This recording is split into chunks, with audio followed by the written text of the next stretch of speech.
आज का टॉपिक है पॉलिनेशन।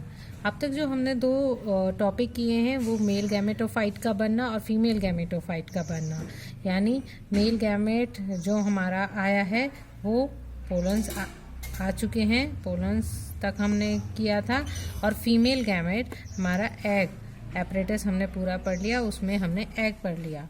अब क्योंकि इन दोनों के फ्यूजन से यानी निषेचन की क्रिया इन दोनों के बीच में होनी है तो पहले इन दोनों का पास पहुंचना ज़रूरी है। तो ये जिस प्रोसेस के थ्रू होता है वो प्रोसेस हमारा पॉलिनेशन या परागण कहलाता है।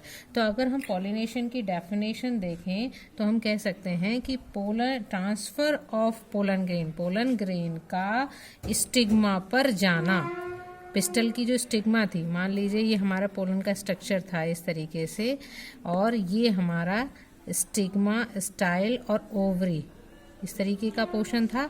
अब ये यहाँ पर इस स्टिग्मा पर कैसे पहुँचता है, ये प्रोसेस पॉलिनेशन या परागण कहलाता है।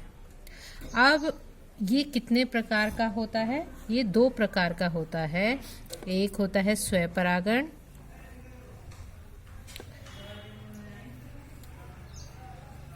और परपरागण। इसमें से काफ़ी कुछ आप पहले भी पढ़ चुके हैं, मैंने कल भी आपको बताया था कि पुरानी बुक में से आप पढ़ लें। स्वपरागण मतलब सेल्फ पॉलिनेशन, परपरागण क्रॉस पॉलिनेशन। थोड़ा नाम से ही आपको यहाँ पर आइडिया हो रहा होगा कि स्व मीन्स अपने आप, मतलब एक ही फ्लावर में मेल और फीमेल जो पार्ट होंगे उसी में इधर उधर ट्रांसफर होना। परपरागण मतलब एक पौधे पे मेल फ्लावर है और एक पौधे पर फीमेल फ्लावर है और एक जगह से दूसरी जगह परागण का ट्रांसफर होना, एक पौधे से दूसरी जगह जाना, तो उसे हम कहते हैं परपरागण। यहाँ पर हम इन दोनों को अलग अलग, इनके टाइप्स हैं, इनकी मॉडिफिकेशंस हैं, इनको अलग अलग हम पढ़ रहे हैं। पहला टॉपिक हम ले लेते हैं स्वपरागण। स्वपरागण यानी सेल्फ पॉलिनेशन को अगर हम लें तो उसको हम दो भागों में बांट सकते हैं।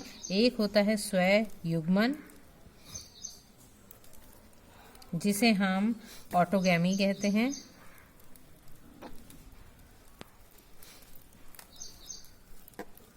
और एक है नीटोगैमी यानी सजात पुष्पी परागण।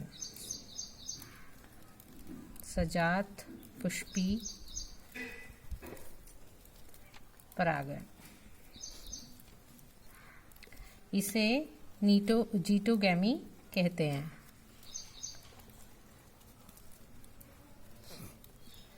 ये स्वयुग्मन में क्या होता है, एक ही फ्लावर में एंथर, एक ही फ्लावर में जैसे हमने जो फ्लावर का एग्जांपल लिया था उसमें एंथर भी थे और स्टिग्मा यानी मेल और फीमेल प्लांट दोनों साथ साथ थे, तो उसमें से ही एक पौधे से ही उसमें ट्रांसफर हो जाना स्वयुग्मन कहलाता है, ऑटोगैमी कहलाता है। ये कम्प्लीटली ऑटोगैमी कायदे में अगर हम कहें तो कंप्लीट नहीं होती है, क्योंकि दोनों ही एंथर भी ओपन है और स्टिग्मा भी ओपन है, तो इट मे बी पॉसिबल कि क्रॉस पॉलिनेशन भी उसमें हो जाए, लेकिन ज़्यादातर चांसेस जो रहते हैं वो है स्वयुग्मन के रहते हैं। और कुछ प्लांट्स जैसे आपका है कॉमेनियलिया और ऑक्जेलिस, उनमें क्या होता है, वो उनमें फ्लावर ओपन ही नहीं होते हैं। जब ओपन ही नहीं होंगे तो मेल और फीमेल पार्ट जो हैं, एंथर और स्टिग्मा जो हैं, वो ओपन नहीं होंगे और वो बाहर कहीं पॉलिनेशन के लिए जा नहीं पाएंगे और आपस में ही उनका सहयुग्मन हो जाएगा, यानी वो कंप्लीट ऑटोगैमी दिखाते हैं।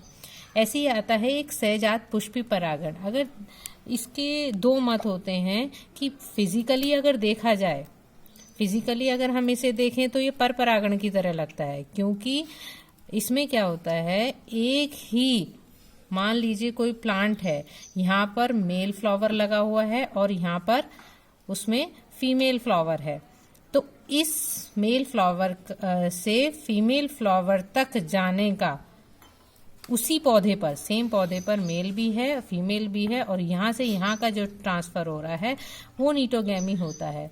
देखने में तो परागण का ट्रांसफर एक जगह से दूसरी जगह हो रहा है, लेकिन पौधा एक है, तो ये जेनेटिकली अगर हम देखें ये सेम है, तो जेनेटिकली लेवल पर हम इसको जेनेटिकली ये सेम होते हैं, इसीलिए इन्हें स्वपरागण की कैटेगरी में रखा जाता है।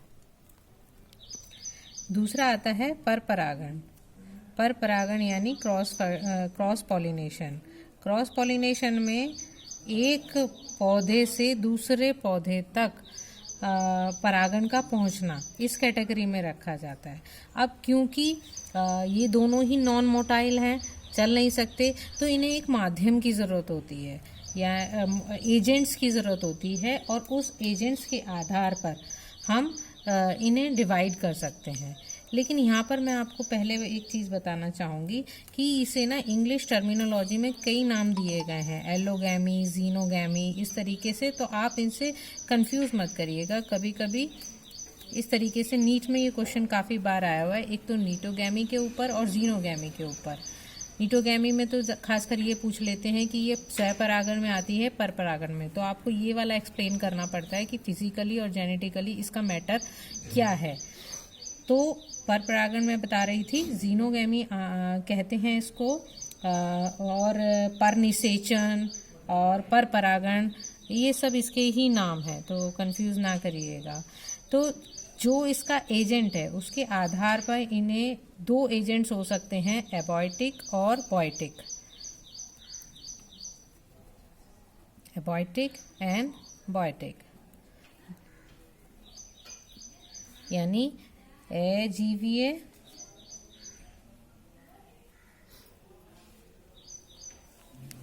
और जीवीय। ठीक है, एबॉयटिक में आपके वायु, जल आ जाएगा, और जीवीए में जितने भी एनिमल्स रिलेटेड आपके ट्रांसपॉलिनेशन के वो एजेंट्स हैं वो जीवीए में आ जाएंगे। अब इनको हम और भी डिटेल में पढ़ेंगे।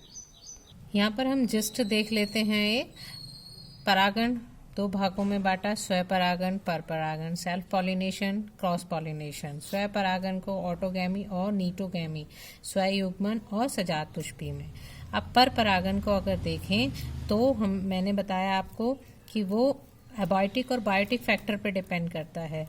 वायु परागण अगर होता है तो एनिमोफिली, जल परागण होता है तो उसे हाइड्रोफिली कहते हैं, जंतु परागण होता है तो जूफिली, और कृत्रिम आर्टिफिशियल जो हमारे द्वारा किया जाता है, जैसी ज़रूरत हो वैसे पौधे बनाने के लिए हम कृत्रिम परागण का यूज़ करते हैं। अब एक बात यहाँ पर देखने वाली है कि अगर वायु द्वारा परागण हो रहा है तो उसके पराग कण उसी हिसाब से ढल जाते हैं, या उनकी कुछ विशेषताएं होती हैं जो उन्हें वायु से एक जगह से दूसरी जगह ले जाने के लायक उन्हें बनाती हैं। जैसे मैं यहाँ पर आपको शॉर्ट में बता रही हूँ, बाकी आपको बुक में करना है, बुक में से पूरे डिटेल करनी है बच्चों इसकी। जैसे वायु परागण के लिए उसमें एक तो जो कण हैं वो बहुत हल्के होने चाहिए, अनाकर्षित होते हैं, और हवा बहुत उसमें कोई ना कोई विंग जैसी आकृति ज़रूर होगी। जल परागण वाले कण जो होंगे उनमें ज़्यादातर ये होगा कि वो अपने आप को पानी से बचा के अंदर रख सकें और पानी के बहाव में आसानी से इधर से उधर जा सकें। ठीक है, जंतु परागण में क्या होता है कि जो जंतु उसको कैरी करते हैं उसके आधार पर इन्हें इस तरीके से बांटा गया है। जैसे कीट परागण, जो कीड़ों से, छोटे मोटे कीड़ों से, जैसे आपका मधुमक्खी है और मक्खी, वैसी सिंपल मक्खियाँ भी हो सकती हैं, और आपके बर्ड्स हैं, पक्षी परागण है, घोंघा से होने वाला परागण है, चींटी है, चमगादड़ है, गिलहरी, हाथी, इन सब के नाम भी मैंने यहाँ पर लिख दिए हैं। सबके एग्जाम्पल्स हैं, किस प्लांट में कौन सा होता है वो आपको देखना है। ठीक है, थोड़ा सा एक दो एग्जाम्पल मैं यहाँ पर आपको बता देती हूँ। जैसे वायु परागण जो है वो मक्का में आपने देखा होगा। मक्का की जो ऊपर की वो पूंछ सी निकली रहती है, जो आपको सुंदर सी भी लगती है, उसमें से वो जब हवा आती है और उसमें से वो उड़कर चले जाते हैं। और एक आपने मदार में भी देखा होगा, जिसे हम बहुत वाइट कलर का पंख सा लगा रहता है और उड़ा उड़ा के खेलते थे। वो वायु परागण के द्वारा एक जगह से दूसरी जगह जाते हैं। जल का परागण अगर आप देखें तो वेलिस्नेरिया वगैरह, तो इसमें सब आप एग्जाम्पल भी सेट कर लेंगे और इसको कंप्लीट करेंगे। ऐसा नहीं है कि ये चार्ट बनाकर ही छोड़ देंगे।